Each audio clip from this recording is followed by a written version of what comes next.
পাকিস্তানি স্বার্থবিরোধী সর্বনাশা সমকোড জ্বালিয়ে দাও, পুড়িয়ে দাও।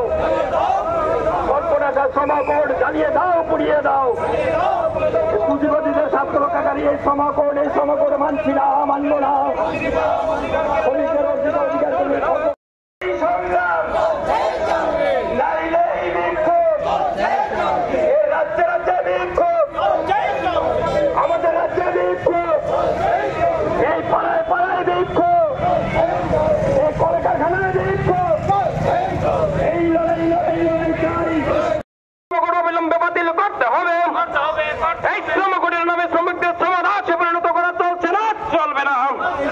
এই শ্রমকোডের নামে শ্রমিকদের সমস্ত অর্জিত অধিকার কেড়ে নেওয়া চলছে না।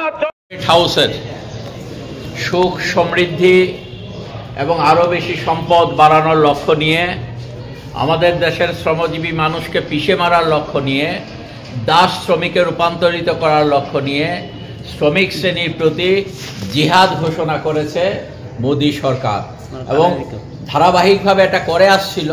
শ্রমজীবী মানুষের চাপের ফলে কার্যকর করতে পারেনি। ওরা মনে করেছে বিহার নির্বাচনে জয়লাভের পর এখন তারা যেন পুরোটা ভারতটাই দখল করে নেবে। আর তার লক্ষ্য নিয়েই আমাদের দেশের যে কোটি কোটি শ্রমজীবী মানুষ আছেন, সেই শ্রমজীবী মানুষের চূড়ান্ত সর্বনাশ করার লক্ষ্যে, তাদের জীবনে সর্বনাশ ডেকে আনার লক্ষ্য নিয়েই শ্রমকোড 4টি কার্যকর করেছে 21শে নভেম্বর থেকে। তারই প্রতিবাদে সারা ভারতবর্ষে প্রতিবাদ হচ্ছে।